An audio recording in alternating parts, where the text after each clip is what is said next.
In this video, we're going to focus on graphing rational functions. We're going to talk about how to graph the asymptotes, horizontal, vertical, even the slant and oblique asymptotes, how to find the holes, and also how to write the domain and range of the function. So let's go ahead and begin. Let's start with the parent function, y is equal to 1 over x. Now this particular function has a vertical asymptote at x equals 0, which is on the y-axis. Now it also has a horizontal asymptote of y equals 0, which is the x-axis. Now this function, the graph exists in the upper right corner and the lower left corner. So it looks like this. The domain for this function, the domain represents the x values.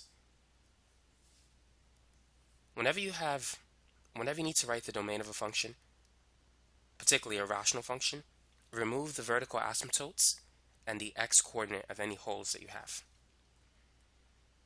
So all the way to the left, the lowest x value is negative infinity. The highest is positive infinity, and x cannot equal 0. So the domain is from negative infinity to 0, union 0 to infinity. Now for the range, we need to remove the horizontal asymptote and the y value of any holes that we have, which we don't have in this graph. The lowest y value is negative infinity, and the highest is positive infinity. And y cannot equal 0 because that's the horizontal asymptote. So the range is going to be negative infinity to 0, union 0 to infinity. So keep in mind, the domain represents all of the possible x values that the function can have. The range represents the possible y values that the function can have. Now what about the function y is equal to 1 over x squared? What's the parent function for this? How does it look like? The vertical asymptote is going to be the same. Anytime you have a function that is bottom heavy, where the degree of the denominator is higher than the degree of the numerator, the horizontal asymptote will always be y is equal to 0. To find the vertical asymptote, set the denominator equal to 0. So it's x is equal to 0. So that's the vertical asymptote, and here's the horizontal asymptote. Now, the graph 1 over x squared looks similar to 1 over x. The right side appears to be the same. On the left side, for 1 over x, the graph was here. But whenever you square a number, it can't be negative. Therefore, it's going to be positive or above the x-axis. So it's going to be in this vicinity. And so that's the graph of 1 over x squared. As you can see, there's symmetry about the y-axis. For 1 over x, there was symmetry about the origin. Now what about the domain and range of the function? So let's start with the domain. The lowest x value, all the way to the left, is negative infinity, and the highest is positive infinity. And x cannot equal 0. The curve never touches the vertical asymptote. So the domain will be the same. It's negative infinity to 0, union 0 to infinity. Now what about the range? Because it's different this case. Notice that the lowest y value is not negative infinity but 0. The graph starts from the horizontal asymptote. The highest y value is positive infinity. Therefore the range is from 0 to infinity. Now let's try this one. Let's say f of x is equal to 1 divided by x minus 1. How can we graph this particular function? Well, the first thing we want to do is find the vertical and the horizontal asymptotes. Now there's two ways you can find the vertical asymptote. If you compare it to the original function, you could see that it's been shifted 1 unit to the right. Or what you can do is set the denominator equal to 0 and solve for x. If you add 1 to both sides, you can see that the vertical asymptote is now at x equals 1. Or it's been shifted 1 unit to the right. So that's the VA. Now what about the horizontal asymptote? So the function is still bottom heavy. The degree of the denominator, which is to the first power, is greater than the degree of the numerator, which, since there's no x values, the degree is 0. Anytime it's bottom heavy, the horizontal asymptote is y is equal to 0, if there's nothing else added to this rational function. So right now we have enough information to graph the function. So let's go ahead and do that. So the vertical asymptote is at x equals 1. So here it is. And the horizontal asymptote is still on the x-axis. It's y equals 0. And we know that this particular function is going, I'm not sure what happened there, it's going to look like this.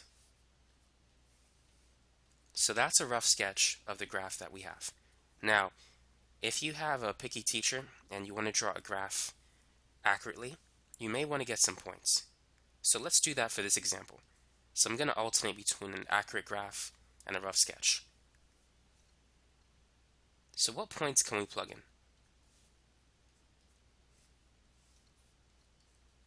Let's plug in 2. When x is 2, y is equal to 1. 2 minus 1 is 1. 1 divided by 1 is 1. When x is equal to 3, y is going to be 1 over 2, or 1/2. Now, if we continue to increase the x values, we're going to get smaller fractions, so we don't need to do that anymore. Now, let's say if x is 1.5. What is the value of y? For those of you who might be wondering, why did I choose 1.5? I wanted to pick a number somewhere between 1 and 2 to see how the graph behaves when it's very close to the vertical asymptote. By choosing 1.5, notice that 1.5 minus 1 is 0.5.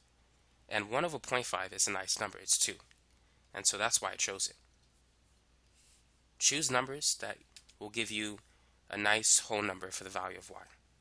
So let's plug in the numbers that we have. So we have the 0.21, we have the 0.3 comma 1/2, which is approximately there, and 1.5 comma 2. And I think that's good enough. Now if you want to, you can plug in 1.25, because 1.25 minus 1 is 0.25, and 1 over 0.25 is 4.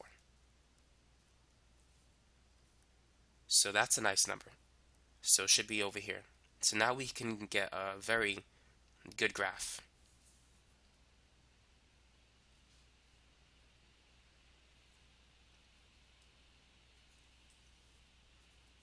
Now what about the left side?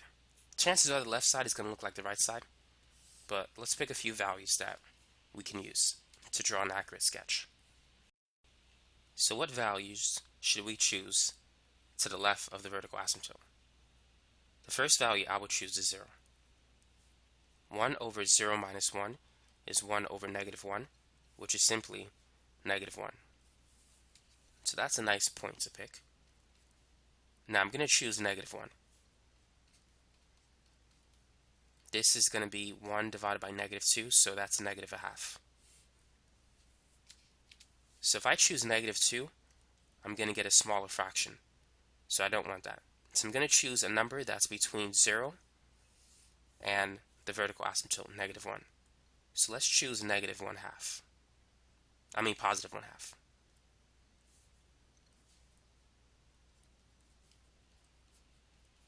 One half minus 1 is negative 1/2, or negative 0.5. And 1 divided by negative 0.5 is negative 2.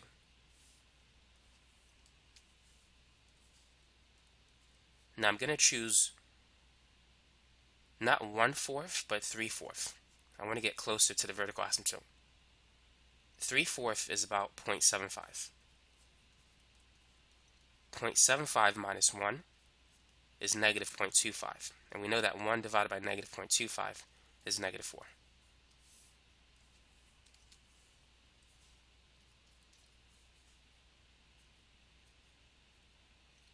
So we have the first point, 0, -1, -1, 1/2, 1/2 and -2, 3/4, and -4.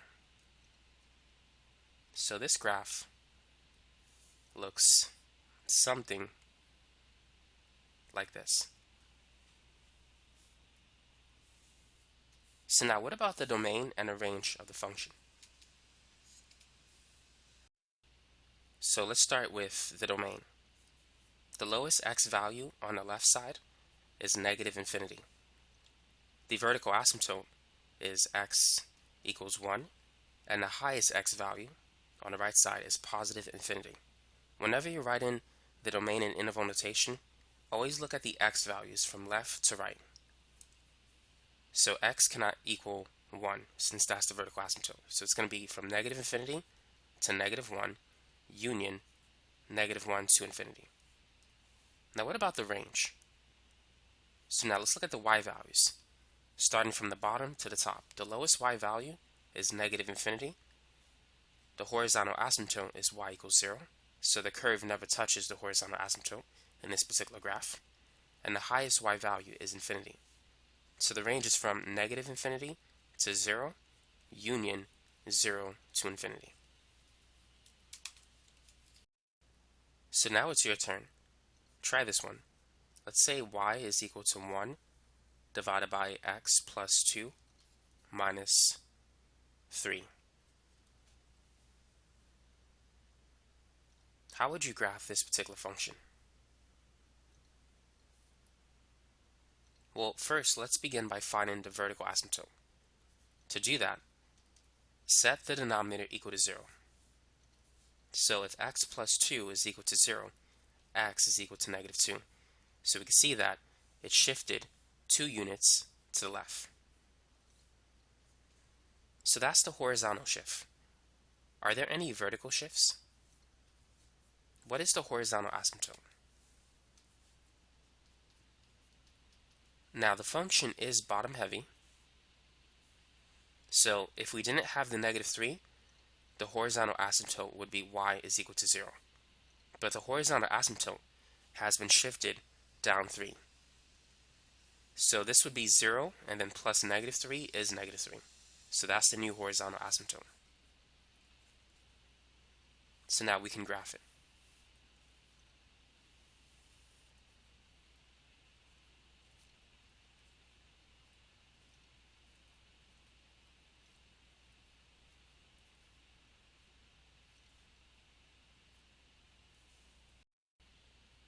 Now let's plot the asymptotes. So we have a vertical asymptote at -2 and a horizontal asymptote at -3. So if we just want to draw a rough sketch, we know that, oh wow, that's terrible. It's going to be something like this. And then here's the other one. So that's a rough sketch of the graph, but let's get a few points, at least 1 or 2. So we don't need, actually we do need that. Let's get rid of this.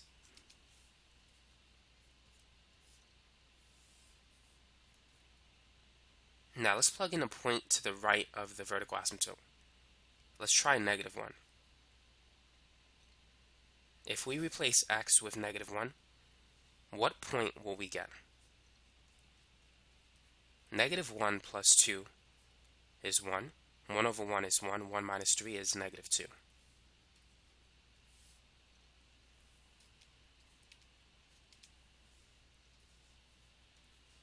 So we have the point -1, -2, which is in this region.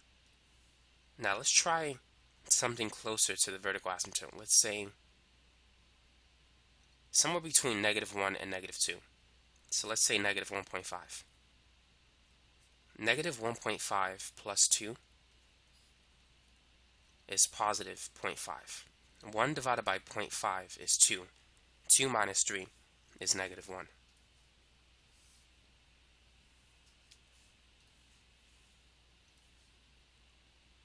So that's going to be somewhere over here. Now if we plug in 0, it's going to be 1/2 minus 3, or 0.5 minus 3, which is negative 2.5.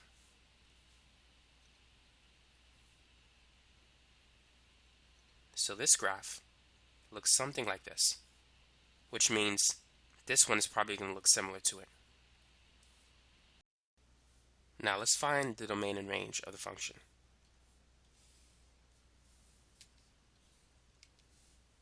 So starting with the domain, we can see that the lowest x value is negative infinity, and x cannot equal the horizontal asymptote negative 2, and the highest x value is infinity.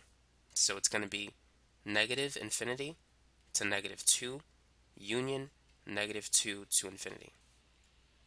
Now let's move on to the range. Let's focus on the y values. The lowest y value is negative infinity, and the horizontal asymptote is at negative 3. So y cannot equal negative 3. The highest y value is infinity. So it's going to be negative infinity to negative 3 union negative 3 to infinity.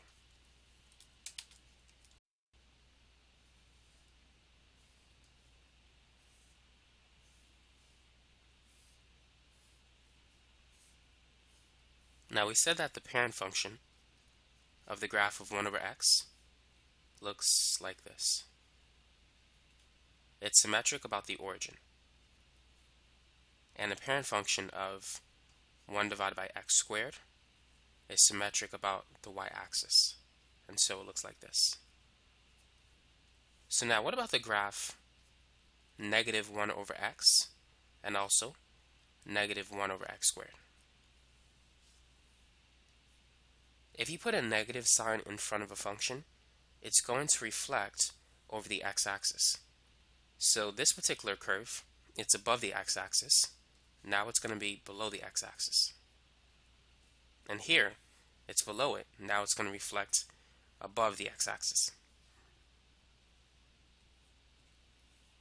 Now in this case, both curves are above the x-axis. So if we put a negative sign in front of the function, they're going to both be below the x-axis.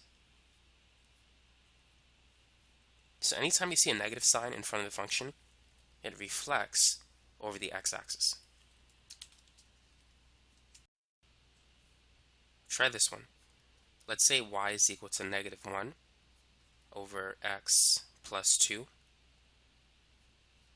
plus 3. So the vertical asymptote, we can see it's been shifted 2 units to the left. If we set the denominator equal to 0, x is equal to negative 2. And for the horizontal asymptote, this portion alone is 0 because it's bottom heavy, and then plus 3. It's been shifted 3 units up. So the horizontal asymptote is y equals 3.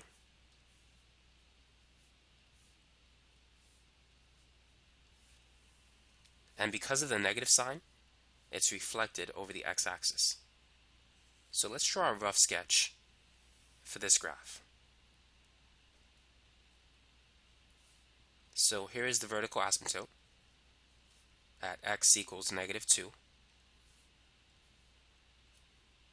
And the horizontal asymptote is at y equals 3.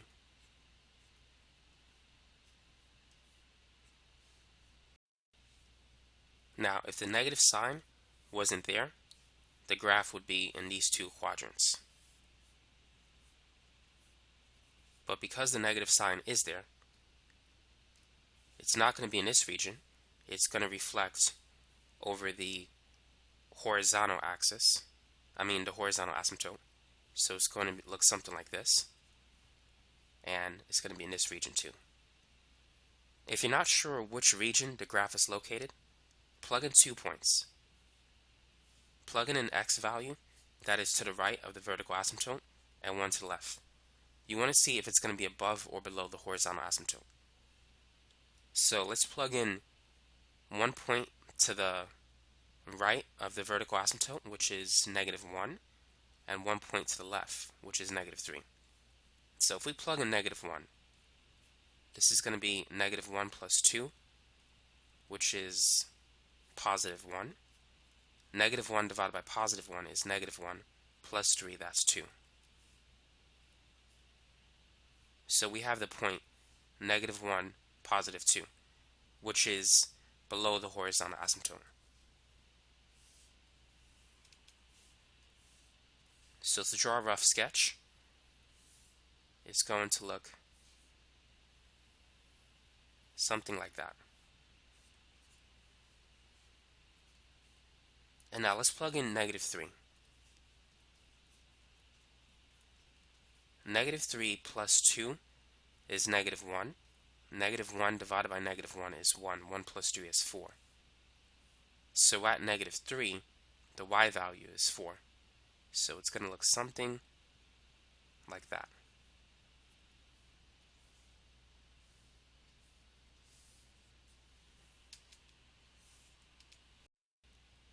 Now let's find the domain and range. So to find the domain, let's analyze the graph from the left side to the right side. On the left side, the lowest x value is negative infinity, and then we have the vertical asymptote at negative 2, and the highest x value is positive infinity. So it's negative infinity to negative 2, union negative 2 to infinity. So the domain will always have the x value of the vertical asymptote for rational functions. The range is always going to contain the y value of the horizontal asymptote. So for the horizontal asymptote, for the range, let's analyze the graph from the bottom to the top. So the lowest y value is negative infinity. We have a horizontal asymptote at y equals 3, and the highest y value is positive infinity. So it's negative infinity to positive 3, union positive 3 to infinity. And so that's the range of the function.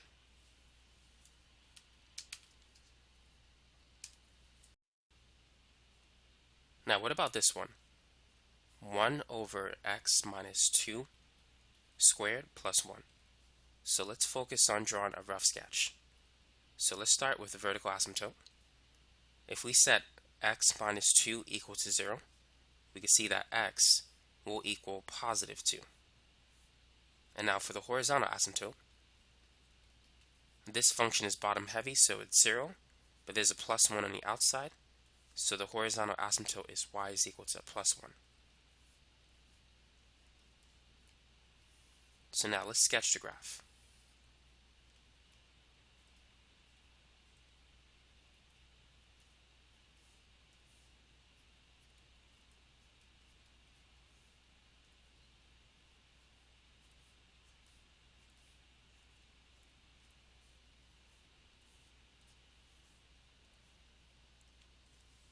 So notice that we have a square, which means that there's going to be symmetry on the left side and on the right side of the vertical asymptote.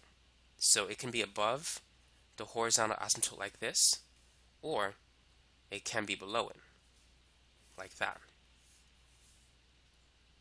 Now we don't have a positive one. We do have a positive one, we don't have a negative one. So because it's positive, it's going to be above the horizontal asymptote. It's not going to reflect over the x-axis.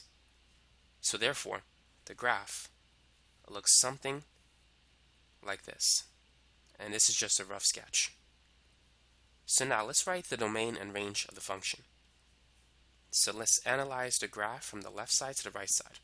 The lowest x value is negative infinity, and then x cannot equal positive 2 since that's the vertical asymptote, and the highest x value is infinity.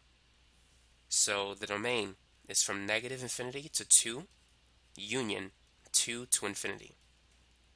And now for the range, let's analyze it from the bottom to the top.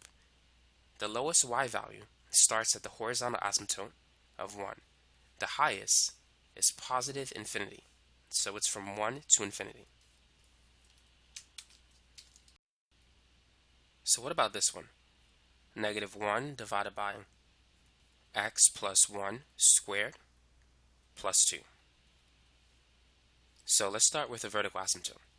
If we set x plus 1 equal to 0, x will equal negative 1. And for the horizontal asymptote, we have a function that's bottom heavy, so that's 0, and it's been shifted 2 units up, so plus 2. Now we do have a negative sign, so it's going to reflect over the horizontal asymptote.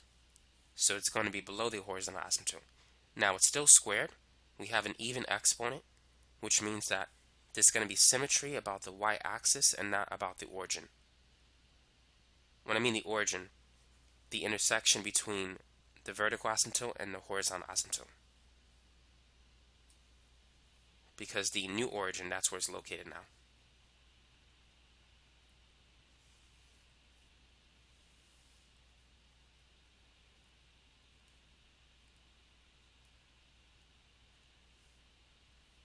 So here is the vertical asymptote, and here is the horizontal asymptote at y equals 2. Now because of the negative sign, there's going to be symmetry across typically the y-axis, but now it's going to be across the vertical asymptote. And because of the negative sign, it's going to be below the horizontal asymptote. So it's going to look like this.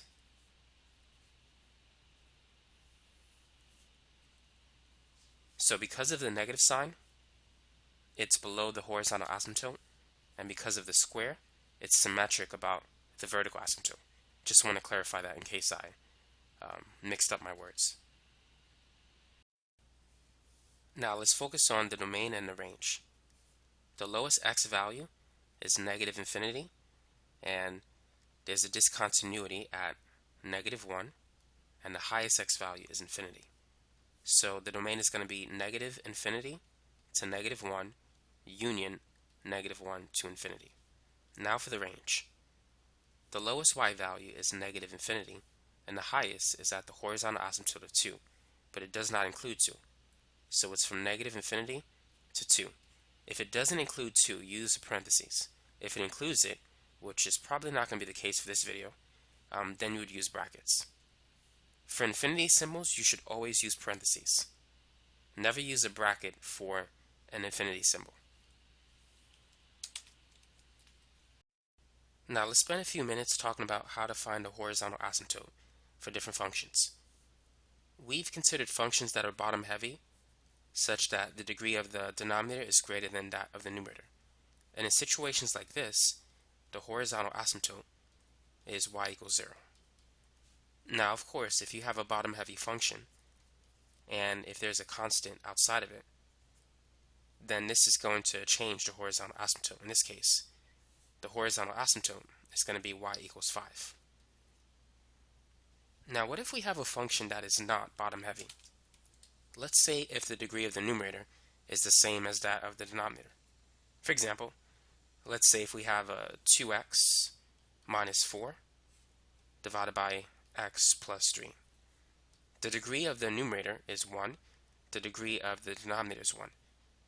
Whenever the top and the bottom have the same degree, what you need to do is divide the coefficients, the numbers in front of the terms with the highest degree. So 2 divided by 1 is 2.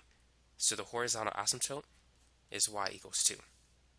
Now keep in mind, if there's a constant outside of that, it's going to shift up 3 units. So it's going to be 2 plus 3, and now the horizontal asymptote is 5. So knowing that, we'll go ahead and find the horizontal asymptote for the following functions.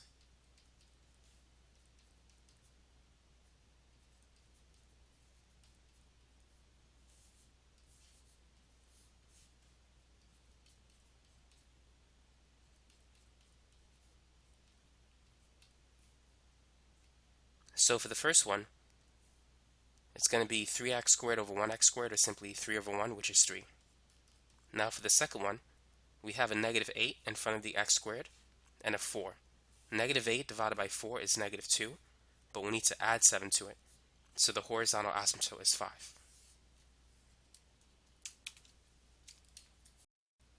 Here's another one you could try. Let's say if it's 3 times x plus 1 times 2x minus 2 divided by x minus 3 times x plus 2 plus 4. So what's the horizontal asymptote in this case?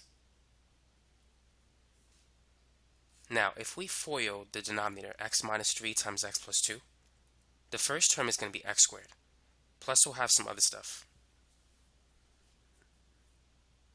Now on the top, if we FOIL it, this is going to be x times 2x, which is 2x squared, times 3.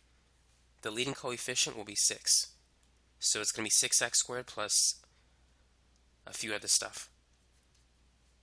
So to find the horizontal asymptote, focus on the coefficients of the leading terms. 6 divided by 1 is 6 plus 4. It's going to equal 10 in this case. So that's what you'll do if the degree of the numerator is the same as the degree of the denominator. Now, what if the degree of the numerator is greater than that of the denominator? Let's say if we have this problem. If it's 2 units or more, then there's no horizontal asymptotes. There's no other asymptotes that you have to worry about. But now let's say if the degree of the numerator exceeds the denominator only by 1. In that case, you have a slant asymptote. To find a slant asymptote, you need to perform long division. So I'll go over that later in the video. And whatever function you get here, that's going to be the equation of the slant or the oblique asymptote. So let's try this example. Let's say if y is equal to 2 times x minus 2 divided by x minus 3. Go ahead and graph this function. So let's find a vertical asymptote. So if we set x minus 3 equal to 0, we can see that the vertical asymptote is x is equal to 3. Now for the horizontal asymptote, notice that the degree of the numerator is the same as that of the denominator. So if we focus on the leading coefficients, which is 2x and 1x, 2 divided by 1 is equal to 2. So the horizontal asymptote is y is equal to 2.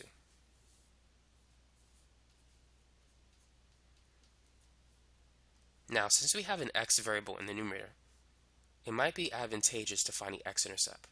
To find the x-intercept, we need to replace y with 0. If the numerator is equal to 0, the entire fraction will be equal to 0. 0 divided by anything is 0. So, by setting the numerator equal to 0, y is 0, and therefore you can get the x-intercepts. So we can set the factor x minus 2 equal to 0, so the x-intercepts are 2. So we have the point 2, 0.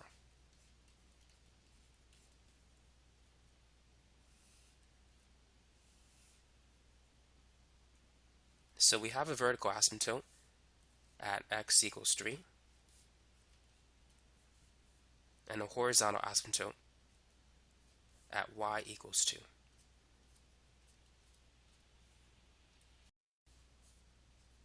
So now let's plot it. So we have the point 2, 0, which is here. And we know this graph is going to look something like this. And this graph is very similar to 1 over x, but there are some differences. And this is going to look like this. It's going to follow the asymptotes. Now we can plug in another point if we want, just to make the second curve a little bit more accurate. Let's replace x with 4. 4 minus 3 is equal to 1. And 4 minus 2 is 2. 2 times 2 is 4. So we have the point 4, 4. So when x is 4, y will be equal to 4. If we plug in 5, 5 minus 3 is 2. These cancel, and 5 minus 2 is 3. So when x is 5, y is 3. So this graph looks something like this.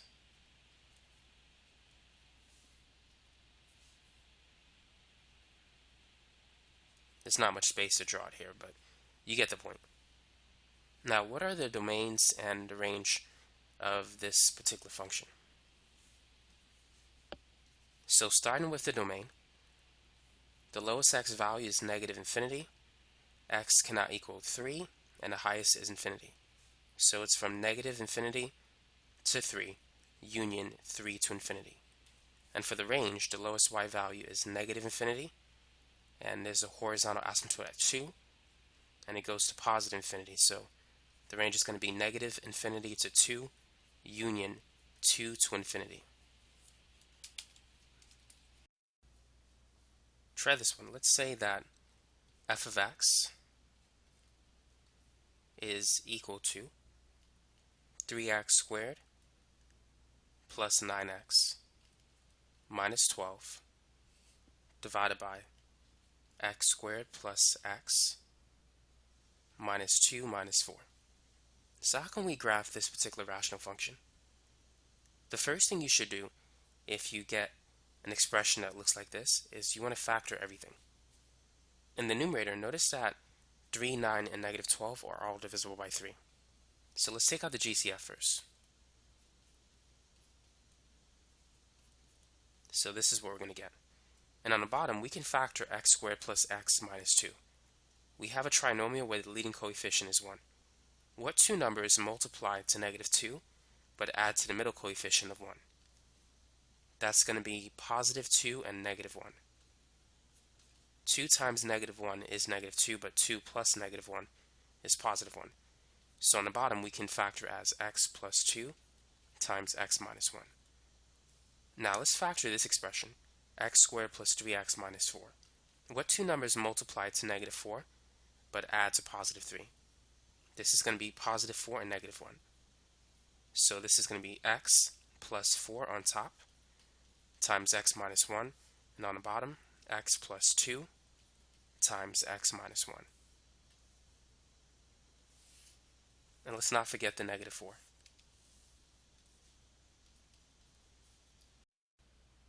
So now let's start with the horizontal asymptote.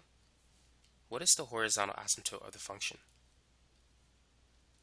So looking at the original expression, the leading coefficients of the highest terms are 3 and 1. 3 divided by 1 is 3, and then minus 4, that's going to be negative 1. So the horizontal asymptote is y is equal to negative 1. Now what about the vertical asymptote? How many vertical asymptotes do we have here? Is it 1, 2, or none? So we have a vertical asymptote at negative 2. So therefore, let's write it as x is equal to negative 2. But we do not have a vertical asymptote at x equals 1. Notice that these two factors, they cancel. And when it cancels, it's not a vertical asymptote. Rather, it's a hole.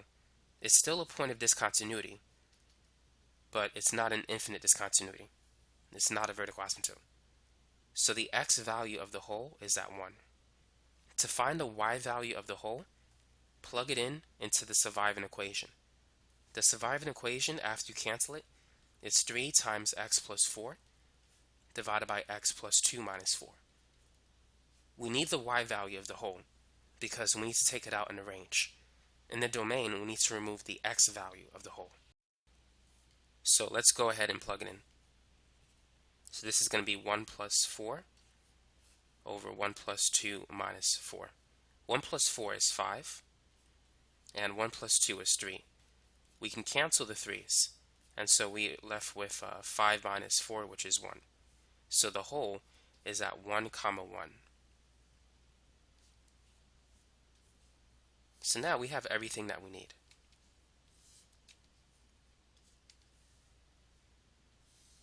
Let's get rid of this. Let's put this over here. Now there's something else that we can find, and it is the x-intercept. So if you set the numerator equal to 0, or basically x plus 4 equal to 0, that's going to give you the x-intercept. So the x-intercept, we have it as negative 4 comma 0. We can't use the whole at x minus 1. That's something else. If you need to find a y-intercept, replace x with 0. So it's going to be 3 times 0 plus 4. These two cancel, so we don't have to worry about it.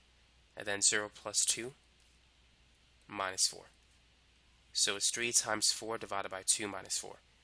3 times 4 is 12. 12 divided by 2 is 6. 6 minus 4 is 2. So the y-intercept is 0, 2. So now let's go ahead and graph it.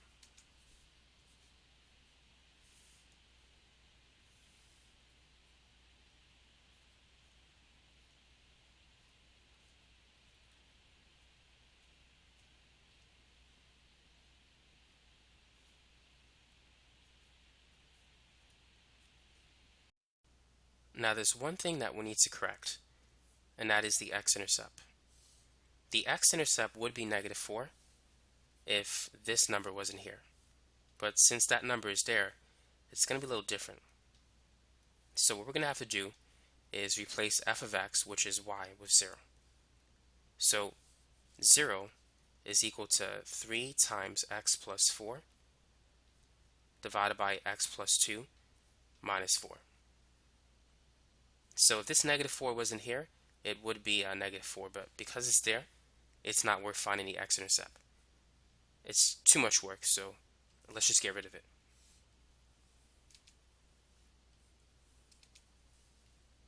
So let's go ahead and plot it. So we have a vertical asymptote at negative 2, and we have a horizontal asymptote at negative 1. We have a hole at 1, 1.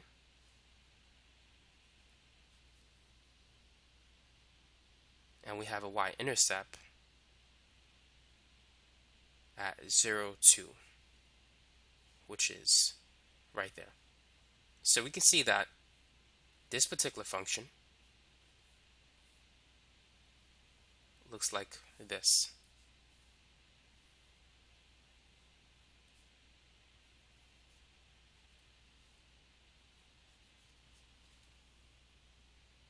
Now what about the left side? Let's plug in 1 point to the left of the vertical asymptote. So let's choose negative 3. If we plug in negative 3 into the surviving equation, negative 3 plus 4 is 1. Negative 3 plus 2 is negative 1. So this is negative 3 minus 4. This is going to be all the way down at negative 7. So it's like way down here. But you can see that the graph is going to look like this. And so this is a rough sketch of the graph that we have. So now, what are the range and the domain of this function?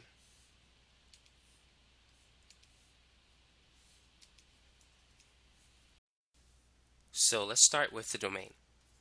Let's focus on the x values. Now let's analyze it from left to right. The lowest x value is negative infinity. We have a vertical asymptote at negative 2. So we got to take out negative 2. Now the hole, that's important too.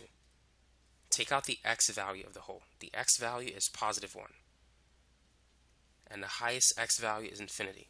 So it's going to be negative infinity to negative 2 union negative 2 to 1 union 1 to infinity. So it's going to look like that. Now let's focus on the range. So let's analyze the graph from the bottom to the top. The lowest y value is negative infinity. The horizontal asymptote is negative 1, so we got to take that out. The y value of the hole is positive 1, and the highest y value is infinity. So it's going to be from negative infinity to negative 1 union negative 1 to 1 union 1 to infinity. And so that's how you can write the domain and range of a rational function whenever you have a horizontal asymptote, a vertical asymptote, and even a hole. Now let's work on an example that contains a slant or an oblique asymptote. So we have 2x squared plus 6x minus 8 divided by x minus 2. So notice that the degree of the numerator is greater than the degree of the denominator. So there is no horizontal asymptote.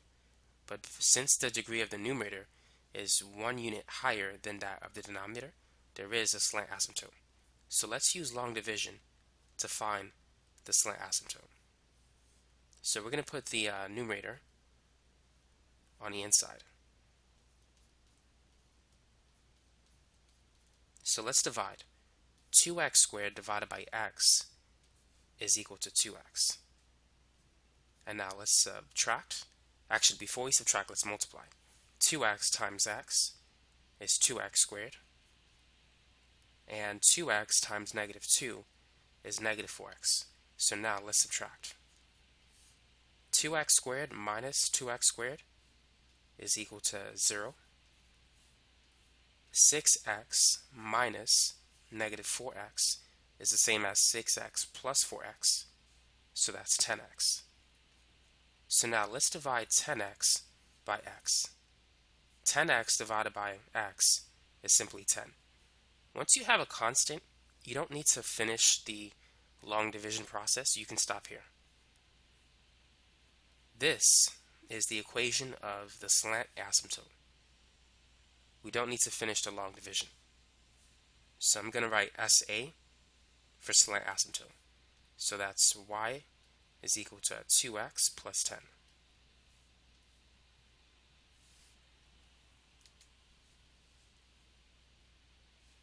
So now let's go ahead and graph the function. Actually, before we do that, let's factor the numerator. Let's take out a 2. So this is going to be x squared plus 3x minus 4. And let's factor x squared plus 3x minus 4. Two numbers that multiply to negative 4 but add to 3 are positive 4 and negative 1. So we can see that the vertical asymptote is based on this factor, and it's x equals 2. Now we don't have a number here, so if we replace y with 0, these two will give us the x-intercepts. So the x-intercepts in this case are negative 4, 0 and 1, 0.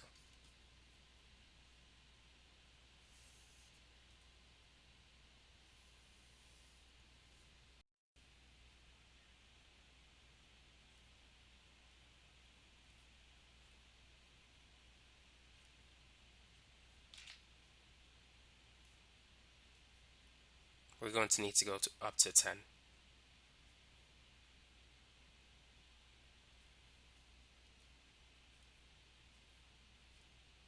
So let's plot the vertical asymptote, which is at x is equal to 2.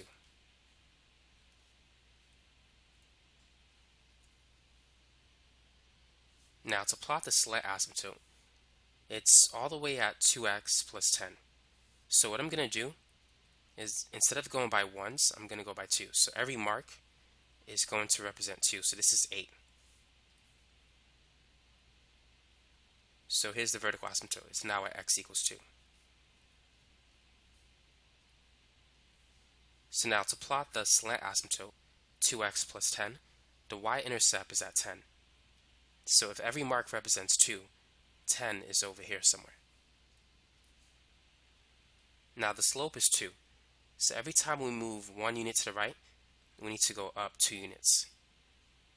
So the next point is going to be 1, 12, and then 2, 14.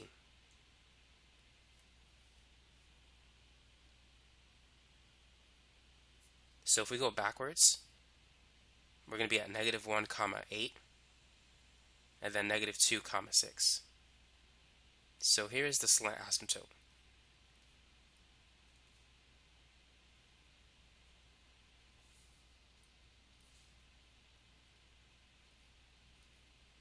So keep in mind, this is just a rough sketch.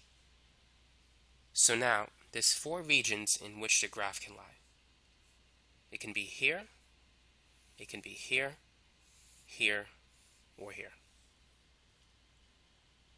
So let's plug in a point to the right of 1.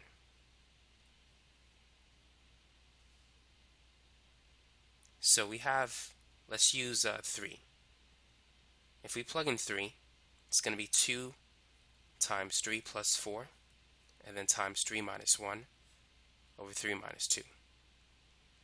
3 plus 4 is 7, 3 minus 1 is 2, 3 minus 2 is 1. So that's going to be all the way up to 28. 2 times 7 times 2 is 28. So we definitely know that it's going to be above the slant asymptote. So the graph is going to be here. Now, we have a lot of points to the left of the vertical asymptote. Those points are the x-intercepts, which we have at 1, 0. Keep in mind this is 2, and this is negative 2. So negative 4 is right here. So this is negative 4, 0. And let's get the x-intercept.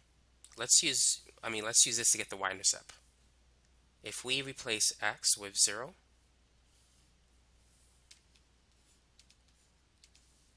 we can see that it's going to be, this is 0, and that's 0.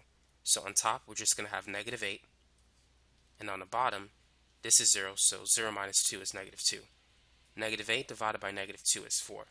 So the y-intercept is 0, 4, which is right here. So in this region, we have a graph that looks like this. So that's just a rough sketch of what we have.